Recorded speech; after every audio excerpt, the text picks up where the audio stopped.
the session with the panelists. I'd like to call Michael Kalo, who's a consultant at Takataka Nimali and Alliance for Science, who will give us a short presentation and then host our panel discussion. Michael?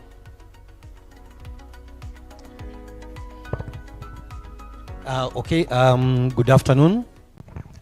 Yeah, my name is Michael Kalo. Let me just jump up. I'm tall enough, and at least we are few. So the whole idea for the afternoon session is to be able to talk about finance, because I think that's where the rubber meets the road. We can have all the ideas. We can be able to have proof of concept, as we've been told. But the most challenging part is, more often than not, when it comes to getting finance. You've heard from the EABC team in the morning, and Phyllis, they were talking about the whole idea of the policies being there, especially in the region. They talked about the shortcomings of the policies. But again, especially when it comes to green financing, the problem comes in terms of who receives that green financing. What green finance mechanisms do we have? Because the financing has been coming basically from the DFIs. We've not had commercial banks really coming into developing green financial products, especially at the local level. And this is something that we need to be able to have a discussion about. Because if it's about scaling and growing, and we are not able to develop green finance mechanisms and product, then we're going nowhere. And it starts from the policy level, you know, right from the central bank, because they have a responsibility of being able to provide pricing mechanisms for financial products, at the same time coming up with policy statements, and really pushing the agenda towards ensuring that the private sector participates in providing finance to the private sector. And for that matter, I would like to introduce our panelists. I think we'll start with Mary Njuguna. She's around, I thought. Okay. Mary Njuguna, she's a principal specialist capital markets, FSD, financial sector deepening. Karibu sana. And then we'll have Sandeep Main come along. He's the head of private enterprise. I know you'll have a very good discussion from the side of the private sector. We must be having somebody from the bank. Is there somebody from SBM, Eric Wambua? No. Then there's Charlotte Obado. Is she around? Thank you. Charlotte, she's a group sustainability manager for KCB Group. I hope you've come with the money, yeah? Yeah. And then we'll have Ignatius Mugabo. He's an entrepreneur from Rwanda in the part of recycling. And it's important to be able to hear the perspective from an entrepreneur who has tried to access financing from the private sector. So karibuni sana. So we'll start with Mary. Tell us what your organization does, especially in the space of sustainability. Thank you. Thank you, and I hope I can be heard from the back. We are a specialist development agency that is Financial Sector Deepening Africa, FSD Africa. We were set up in 2012, and we are funded by the UK government. We see ourselves as a market enabler. We help make finance work for Africa's sustainable future, and that's why this topic is very relevant to us, because in Africa, as we know, finance or capital doesn't necessarily flow freely from those who have it to those who need it. In this case, we're talking about a sustainable future. So, you know, the topic that we are here for in terms of waste management is really central to that.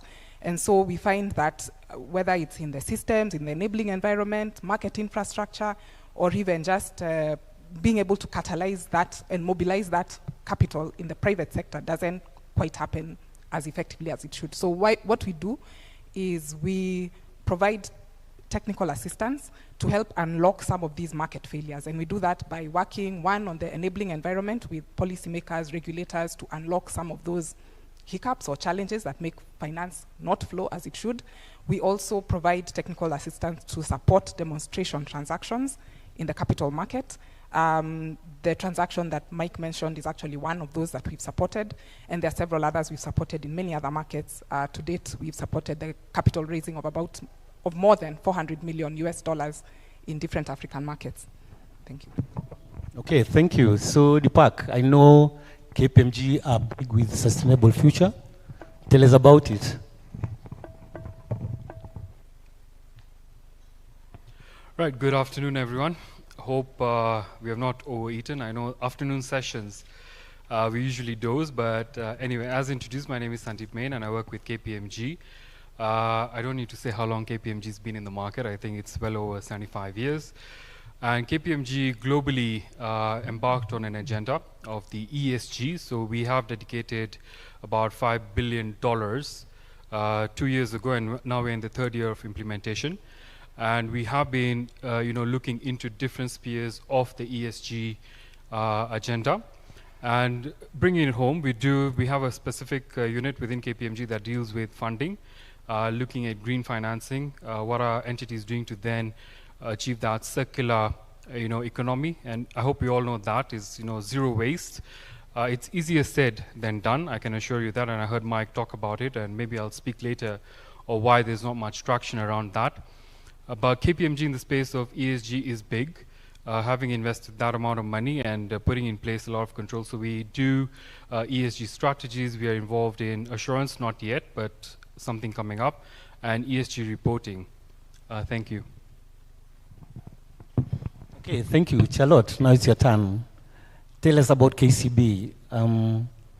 Great. What you do, and do you have money for sustainability? Okay, so good afternoon all. My name is Charlotte Ludi Obado. I'm the Group Sustainability Manager. And within the bank, this is a space that we are quite passionate about. We have been in this journey for over 12 years now. And I will also say that we are, maybe I am actually one of the oldest brands that is seated in this panel, over 170 years. So sustainability is quite passionate for us as an institution. And one of our focus areas is in responsible lending. When we talk about responsible lending, just making sure that the projects that we are financing as a bank do not pose any environmental and social risks. So that is one of our key areas. We have gone into green financing. This is something that we started in 2020, whereby we determined our baseline in terms of green projects, and now we even put in place a target where we want to be in the next 5 years. Back then it was 2020. So our target is actually 25%, and that's where we need to be by 2025. Currently we are at 12.3%. So that is actually we are actually a proof that green projects are actually within the society, but it is also a matter of, are they coming to us, and are these projects actually bankable projects? So quite excited to be in this space. It is a necessary conversation that we are having, and I'm looking forward to it. Thank you. Thank you very much, Ignatius. I know you need the money, yeah? So tell us, what would you want KCB to know about you? Thank you very much. My name is Ignatius Mugabo. As I said earlier, I just landed into the recycling space by accident a few years ago. And I've been in for the last 6-7 years, dealing with plastics and making new products from plastics. Yeah, we need money, and I will share I will share 2 attempts. We try. At the moment, we only have one investor from India who is our boss, if you like, the owner of the money that we use. We've invested in that facility. But over time, in the last 6 years, we have made 2 attempts to find money to expand. And one was with GIZ. GIZ came up with a project, which is, I think they called it Invest for Jobs. Went through they invited us. We didn't go there. They invited us. We went through the procedures, and we were selected to. They wanted to part finance our expansion program, and they had given us a condition to create 120 jobs. of the youth, for the youth. Eventually, we don't really know what happened. The whole idea just evaporated, you know. Having wasted a lot of time and efforts, and you know, the whole idea just evaporated. Secondly, we want to start recycling PET bottles, and we had a market in Thailand for threads. You know, they make threads out of them, and eventually make the textile and jeans and all kind of stuff.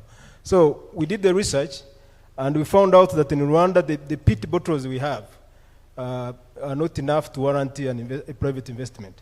The machine is very expensive, and we thought actually the government, the government agency that in charge of environment, REMA, wanted to partner with us.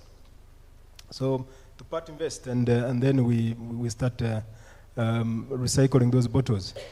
Again, we went through the procedures and processes, and at the end of the day, it also evaporated. So I think people are not ready to put money in rubbish. That's but now we are learning that takataka ni mali. Where do we unlock this finance from? You know, that's the question I've been asking myself. Where can we unlock this finance from? I think the kind of money we need is the money that is patient, you know, is willing to wait, and is risk averse. Is not, you know, it's not. I'm worried that the KCBs and well, they can come on board, but first and foremost, for them, they come on board when things are going well.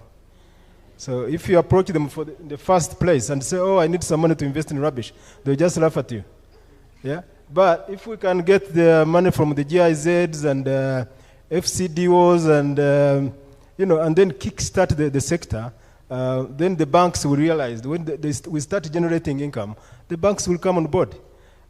So I really think that EBC and the other agencies working with it, they have their work cut out to try to mobilize these kind of collaborative efforts and make sure that the money is unlocked from all these development institutions that talk about policy and climate change and the climate crisis that is coming up, but they're not willing to put money where their mouth is.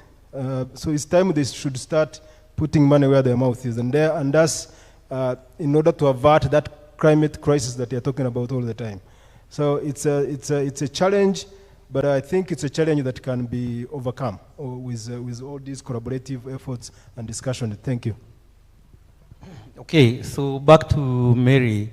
You've heard of our brother here from Rwanda, you know, because that's a perspective from the side of the private sector. And so from your side, what financial instruments are there? What challenges do financial institutions normally face, especially when developing financial products towards green financing? Thanks. And I just want to pick up from where he's left off. I think the challenge that he's raising is a real one, and it's good to be alive to that challenge. I think what I pick from that is that, of course, many of these projects that we're talking about are long-term. They need long-term capital. I think what he's saying is that bank financing is not enough. And in a properly functioning economy, bank financing works alongside capital market financing. And I think in this country, there's a lot more we can do to tap into a region, not just country, because of course I understand that, other markets as well are looking for financing for these kind of solutions. But I think the thing to note is that whereas we look at banks as a solution, they are a solution, but not the only solution. And it's good to think about the whole universe of instruments that are available. Long-term financing is needed to put in place the infrastructure that our brother from Rwanda and others are putting up in this space, because it's a long-term project and capital intensive and risky at the start.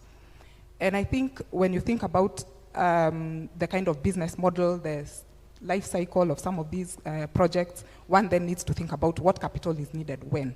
So, of course, riskier capital may be needed at the start. And I mean, just to pick on what was said, there's an opportunity to blend different options. I think maybe getting concessional funding may be one of the options, but there are other options. In all our markets, almost all our markets in East Africa, there's a functioning capital market. There's a framework for issuing different kinds of instruments. Some of the instruments, for example, is a green bond, for example, that's one. And that can be used in a blended fashion with other types of capital as well. We've also seen, let me mention Kenya specifically, actually even other markets. We've been having discussions even in Tanzania with municipalities or county governments that are considering what else, how else can they tap the capital market directly without even having to go through the national government. There may be challenges there about sometimes the kind of guarantee mechanisms that they need from government, national government, but we've seen that happening in other markets as well, and that's an opportunity. I think there are also other opportunities where you look at, for example, using a blend of even funds. There are some funds that are set up in specifically just to invest in green investments, green projects. So, and we've been involved in investing in some of those through our investment arm, FSD Africa Investments. So, in fact, let me just mention, there are institutions like our sister company, FSD Africa Investments, that actually looks for those early stage risky investments to invest in for purposes of supporting them to scale. And I mean, it's a discussion, of course, that can be had for some of those entities where, you know, it makes sense for FSD Africa Investments to consider. But I think just to say that there's different capital needed at different points. And I think one of the challenges that I see, one is it's important for financiers or financial institutions to understand the different business models that projects that are operating in the sustainable space are, you know, looking to set up. Because I think that becomes very important. You're able then to think of what kind of solution do they need. Bank financing is not the only solution, and I think there are very many others, and I think it's good to think about it that way. And I think it still goes back to the point on collaboration. I've really enjoyed listening to the discussions in the past day and today as well, because I've been able to understand even better some of the issues, some of the challenges, you know, just the operating environment, risks and opportunities, and that's important for financiers to understand. Thanks. Okay, so Sandeep, from your level, because I bet you normally provide transactional advisory to firms that want to access funding. So how accessible are they, especially the financial instruments? And how better can we be able to do it, especially towards sustainability? Yeah, thanks for that, Mike. So I think from where I sit at KPMG, I think she's also raised a very good point. But the challenge that we are seeing is we have all this money, and it is a lot of money, and we have heard about that there is money available for you know, the sustainability agenda. But your pain point in going through that entire process, so KPMG2 would run competitions. We have to go through different criteria, and then we identify a number of, you know, companies that would then benefit from that particular grant. And it's normally grant money.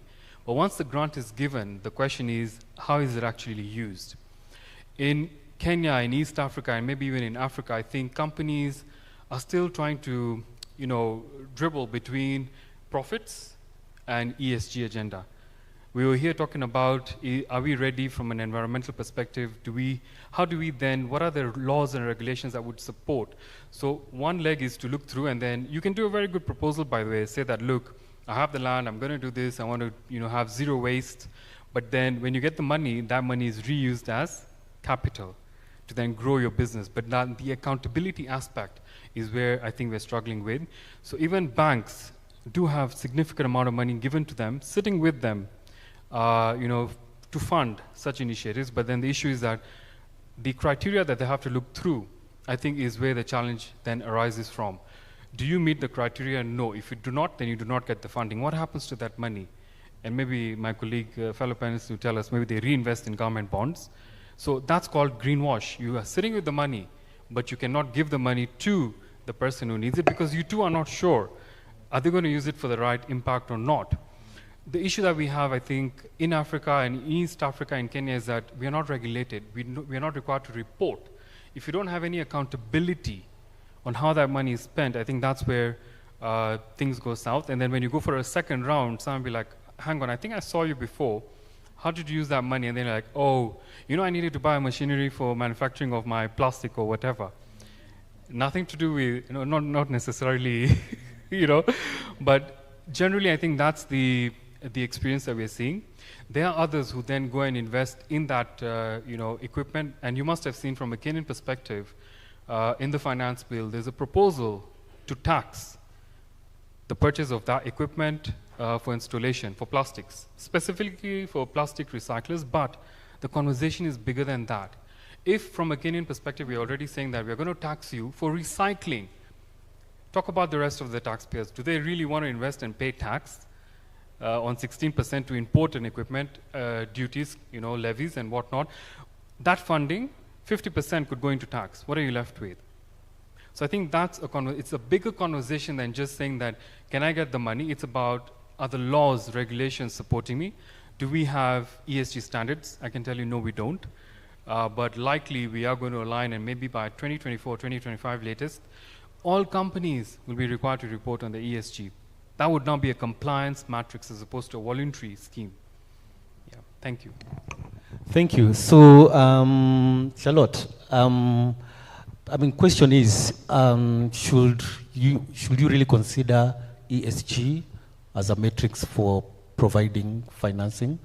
Then how do you de-risk from just the idea, if you're using ESG as a platform, as a matrix, how do you want it to be de-risked? Thank you for that question, and quite a good question. So how you would actually approach, you know, just measuring the clients who come to us in matters of ESG. As a bank, we do have something called, if we were looking at a green loan in particular, then we will subject them to what we call a green loan criteria, which we do have within the bank. And if you do meet that particular criteria, then you will be able to get financing for that particular project in terms of green projects. And I just want to mention that, as we do know, KCB got accreditation for GCF, the Green Climate Fund. And this accreditation, what it means is that, yes, we are accredited, but we need to prove that we do have a green project that sits within, you know, matches the green lending criteria, both within the KCB space and also the GCF space. Now, once we have actually managed to showcase that this project can actually meet that particular criteria, then the financing will come to us. So in this particular scenario, GCF funds do not sit within the bank. The GCF funds sit within GCF institution. Once the project has been, you know, we have affirmed that this project is, of course, a green project, then the funds will be released to us. So far, from the time we started this process, the accreditation came, you know, in play in 2020. We have managed to look into 3 main projects: in the infrastructure space, in the agriculture space, and also in the transport space, sustainable transport. So far, it's a rigorous project, and we need to also understand that that is what comes with green projects, to just make sure that they are actually addressing the ESG matrix. So it's quite a rigorous process, just to make sure, again, that is actually going to benefit both the environment and also the society. So we have gone through the process. We are still going through the process. And this is not just on our end. It's also on GCF's end. Now, that said about GCF, we also have financing within the bank, you know, and this is what has enabled us to reach the 12.32% that I had referred to. And that I would say it's an easier process. It is not just, okay, it is not really easy, but it's an easier process compared to the GCF process. So yeah, with that particular financing that we have managed to actually finance various projects within the Kenyan space. And now, even when we went into the Rwandan space, we actually did identify green projects within that particular space that we are financing. So we have a very good story, and I think it's also a challenge that we need to throw back to our business, our business owners. How well are you packaging your businesses to showcase that these are actually green projects? And we need to have data, because that is also a space that we are really struggling in regards to just show if this is actually a green project, what resources are you saving? We need to be very ready to share that particular data in terms of energy efficiency. If you're talking about that this is a green project, what amount of energy are you saving by transitioning into that particular green space? So these are the conversations we need to be very comfortable with. And for sure, if a project is, of course, able to showcase that particular data, then this will be a bankable project and it will receive financing. Okay, thank you, Ignatius. So you can hear the hurdles they're giving you. Are you able to compare with ESG first? Because I think that's a challenge for small enterprises and medium ones. And what should be done to be able to provide tailor-made tools or goals that you can be able to achieve to access the financing? Thank you very much again. Well, those are the banks for you. Very beautiful jargons. And here they put on very nice faces, but to go to the office looking for money, they are totally different people. I'm not a typical businessman, as I told you. I'm a lawyer by training, and just a businessman by passion, But the kind of people that operate in a recycling space, those kind of people we saw there, they are not even able to come and sit here and listen to these jargons. And they are even scared of going to the banks and their corporate offices. And so it's very, very difficult for them. And those are the people doing the real thing. So how do we get down to them and tell them, here is the money, I want you to improve on what you're doing? How do we do that?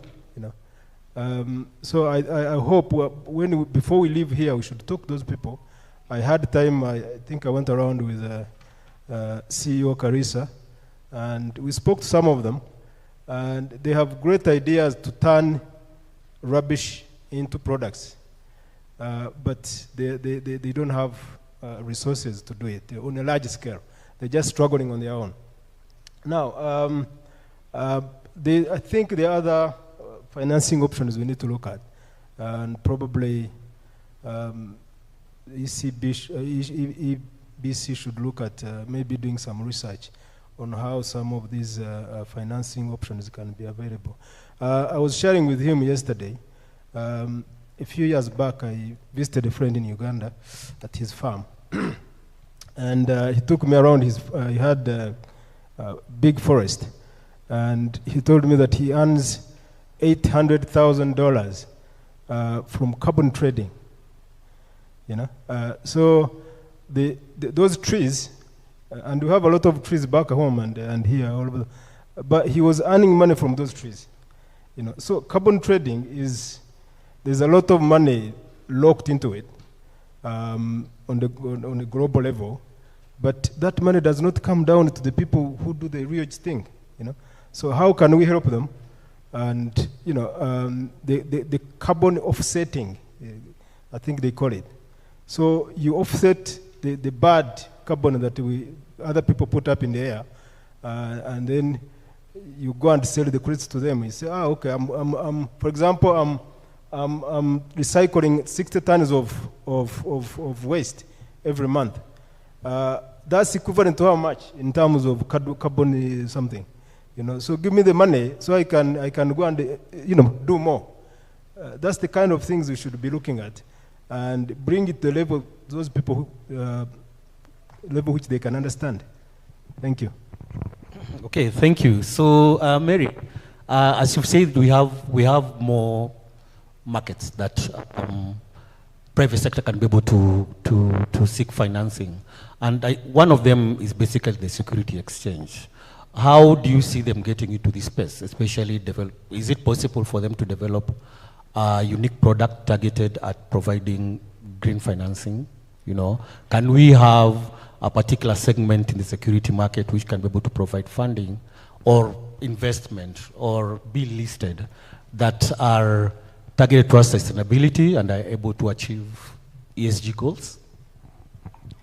Yes, well, yes is probably the short answer, but maybe it's more complicated than that. But I think just to say, first of all, when you talk about the exchange, usually many people, when they think about a capital market, they think about the stock exchange, and that's just one component of what the capital market is. And the capital market, the difference, I mean, I'm aware that maybe some of us in the room are not in the financial sector, and so allow me to say that the capital market is different from the banking sector, because the capital market allows or facilitates the raising of long-term capital. Long-term meaning over a long period of time, unlike a bank loan, which you'd pay over a shorter period of time, maybe even up to 5 years maybe, or 2 years or less. But capital markets allow you to raise long-term capital over a long period of time. And you can do that there are many ways. The stock exchange is one of the market infrastructure that is used to market, it's a market, of course, for trading of that, the securities that allow for that exchange of capital. But allow me to say that in many of the markets in East Africa, they already have the framework, it's already facilitative. There are many, in fact, sometimes I find that they already have certain frameworks that allow for certain instruments on their sustainability space to be listed if issuers want to list. But I think the reality is that very few companies are coming to list. Few companies are using the stock exchange. I want to just distinguish that from the rest of the capital market. Very few companies are using it to raise capital right now. And it's not a East African phenomenon, it's a global phenomenon. Many more companies are delisting. And so that is to really just maybe disabuse the notion that the only place to get capital from the capital market is a stock exchange. But the short answer is yes, the framework is there for, like the bond that was mentioned, the green bond that was mentioned, it's listed on the Nairobi Securities Exchange. Part of it has already been redeemed. They were able to use that money to, build green buildings. But what I'd also say is that it's good to think about capital broadly, because there are funds that invest directly in some of these projects. In their portfolio of projects, maybe some of their criteria is investing in exactly what we are talking about, some of these solutions. And various other blended solutions that include both equity, debt, may also include some level of concessional funding, and even carbon financing. Because, for example, when you talk about waste management, some of these businesses, actually, I'm sure almost all of them have a certain, if they were to be assessed, they would actually be earning certain carbon credits, and therefore that's an income to them. That's another way of generating revenue for some of these entities. So I think for me, I'd say that what may be more important is to consider, as my colleague from KPMG has mentioned, the enabling environment broadly. That policy, tax environment should be conducive. Otherwise, there's no reason why I should think about setting up a recycling plant or setting up a, I don't know, I was listening earlier in the week to some business, this is in Nigeria though, where this entity is setting up, they call it a waste to energy plant. So they, convert that waste into energy, and they already have off-takers who will be buying that energy. So why would I want to put up such an installation? It's a long-term, capital-intensive investment if I don't know that the investment climate is conducive, if I'm not sure that the enabling environment, both in terms of fiscal incentives, am I going to get, for example, like as happens in some countries like Bangladesh, I think I was seeing, that gives some kind of tax break for the entities that are operating in this space for a period of years, and tax exemptions for import of some of this equipment. So I think what I'd say in brief is that there are components of the enabling environment that are already there, facilitative, But there's a lot more we can do, and I think just going back to the point that it's a collaborative effort just to make the whole system conducive. Yeah, so Sandeep, what's the future outlook, especially towards providing green financing? Yeah, thanks for that. And maybe I'll begin with a short story. How many of you, when you're children, you needed to ask for money from your parents? How hard was it? You had to go and make a business case, right? Why do you need that car, or why do you need that board game? You had to go tell your parents, yeah, but I need it, I don't have it. It's going to help me do 1, 2, 3 things. Is that not right? We all created a business case, right? And that is the reality of financing. Whether you're going to a bank or going to get a grant, wherever you're going to get financing, you must create that business case. But the question that begs is, do we understand what we need to put in place to then access that financing? I think Charlotte talked about that as well. There's a lot of criteria. So education is a critical pillar to the future of getting green financing. We must understand what is our green financing, how do we get it, and then what are we going to use it for? We cannot take green financing, whether it's a grant or a loan or a debt, through shareholding, and then re-inject that capital into the business to grow the bottom line. That's where we are at currently. Our focus is on growing GP margins, on growing net profits for the business. But if you're to change our mindset and understand that the impact for our businesses to be sustainable into the future, we must then shift gears. If you're in the manufacturing sector, you must try and get to a zero waste. That's what we call the circular economy, right? Circular markets. We need to see how we can make end-to-end, continue with our core business, but then also add value, either through CSR, and in some cases, you can monetize that as well, right? You can create whatever product you want from recycled. So I'm the chair of ACCA in Kenya, and what ACCA has done globally is they've taken notebooks, the waste paper, and they've put seeds in that paper. It's not a new concept, but now our notebooks are, once you are done with the notebook, and you write with pencil, by the way, you don't use ink, you take that paper and you throw it with some compost and water it every day, it grows. That's where we need to be. We need a change in mindset. We need to understand. Education is going to be critical. And then, as she's mentioned, and I talked about it before, the tax laws. He talked about carbon credits, but how many of us know how that even works? It's not about growing trees and then saying, I have a carbon credit, I've saved the environment. How do we measure that? Globally, there are only, I think, 2 or 3 firms, and it's none of the big 4, KPMG, PwC, EY, or Deloitte, none of those. There are some accredited firms by UN or World Bank, I think 2 or 3, that then come and audit you. They audit you, they see how you have saved the carbon, and then they give you a certificate. I think 1 credit is 1,000 tons of CO2 saved. That's your certificate. We don't even record that. So we do have clients in the agricultural sector do grow trees, but they've never measured that.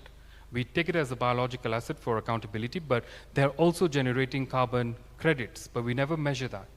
So do we have standards to measure that and then put it as an intangible asset?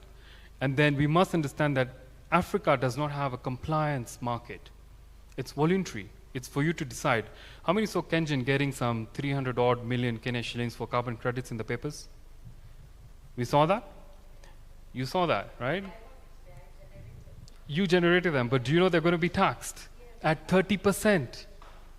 That's not your core business. That came as secondary revenue that ideally you could have pumped back into your business or done through CSR, but they're going to pay tax on that at 30%. The laws are not enabling enough, and this is where the conversation begins. I want to generate carbon credits. I'll put them up for sale. It's not mandatory that they'll be sold, right? It's willing buyer, willing seller. Europe has a compliance matrix, which means that, and I think someone talked about it here, is that you must attain a net zero by a certain year. So they have to buy year on year if they have not generated it themselves. So I think for me, it's more regulation-based, it's more understanding. Education is going to be critical. Talk to experts. Understand how this works so that access to that funding and implementation, she talked about data. We are struggling with data. How do you report? What is measurable? So KPMG take all the waste paper within KPMG, and we have partnered with an MSME to add value to that individual who does recycling. But then the question is, we are reporting that data. I can tell you how much paper I turn out, how much I'm reducing in terms of use of paper, because we are going digital as well. We cannot sustain cutting down trees, right? But I can report that. I know how to report that. Can we report that? So that, I think, for me, education, understanding, and reporting is critical in access to finance into the future. Thank you. Hey, Charlotte, what do you tell Ignatius? Do you have money for him? Are you willing to develop financial products based on green impact, based on ESG goals and sustainability? So yes, Ignatius, we do have the money. The money is there. And for us, even it goes beyond just financing the green projects. And we are, because if you look at it as financing green projects, then you are going to end up with the same linear economy model. But you take a step back and you start looking at how this particular green project is actually going into the market. So right now we have this conversation about, e-mobility, sustainable transport. But what will happen in the next 7 years when these batteries actually, they come to their end of life and they actually become now waste? Are we already thinking about that? So as a bank, these are the conversations we are starting, whereby even as we are financing, we're looking into financing that particular space, we are having those conversations with our clients, whereby can we make this battery even live longer than the 7 years that we're talking about? Let us aim for 15 years. What do we need to do for it to get to the 15 years? Another aspect that we also need to look into is, let's say the battery has ended its life cycle. What are some of the objects within that particular battery that can actually be reused? So those are the conversations that we need to have. It's not just about financing the green projects, but then also looking into the entire cycle of that particular green project. So that is one main area. And I liked that Sandeep mentioned the aspect of education. Education is very key, and what we are really trying to advocate within the bank is that even as we do send our relationship managers out there to talk to our clients, because they are the ones who actually talk to these clients, they need to have the proper skill set. But what is the industry doing about the other larger client base that we have within the market? Because we can do so much to educate our own clients, but then there are those other clients that now Ignatius did mention, they are just out here. They do have the project, but they do not know how to get the financing. How will they get to the point of getting financing? So there's a lot of capacity building that needs to be done. I'm thankful for conferences such as these ones that we start having those particular conversations, but there's still so much that needs to be done, and that can be done through collaboration. It can be done through the government, so that we are able to unlock those opportunities because they are there. Within the bank, and someone spoke about the net zero ambition. This is a commitment that we also have as a bank. We need to be net zero by 2050. And the only way we are going to be net zero by 2050 is actually by negating the emissions that we already have within our portfolio. The only way we are going to negate these emissions is by financing green projects. So it is something very dear to us, and it's sometimes a bit challenging when you hear someone saying, like the way Ignatius is saying, that they go to the banks, but they do not get the access to finance, because the funds are actually there. We keep on looking for clients. So Ignatius, kindly come.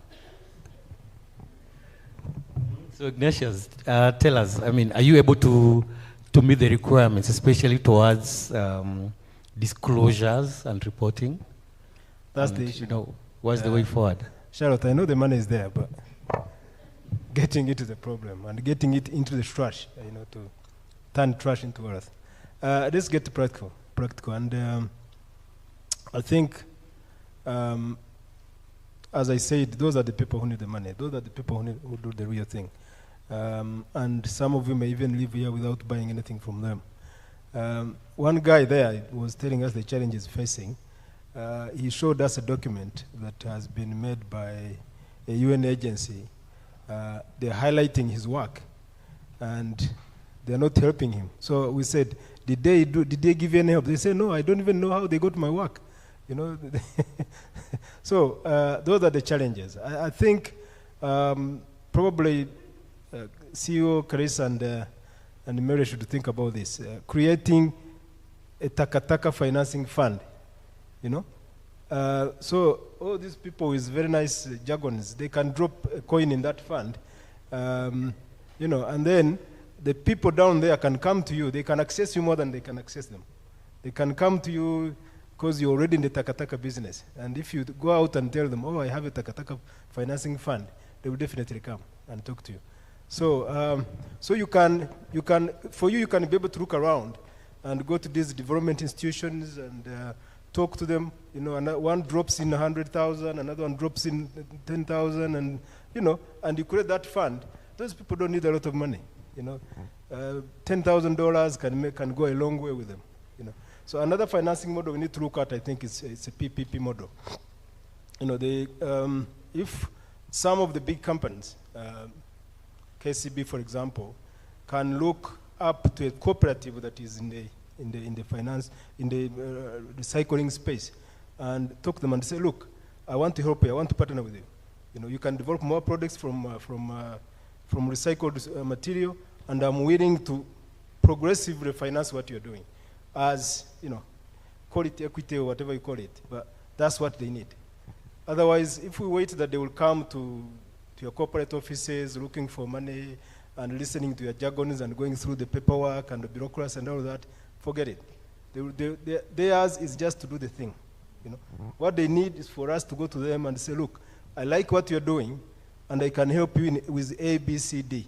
You know, other than just highlighting their work in our nice documents. And they even, I don't know how that guy even came across that document. He saw it and saw his work in there. He was like, this is a UN agency. They're highlighting my work.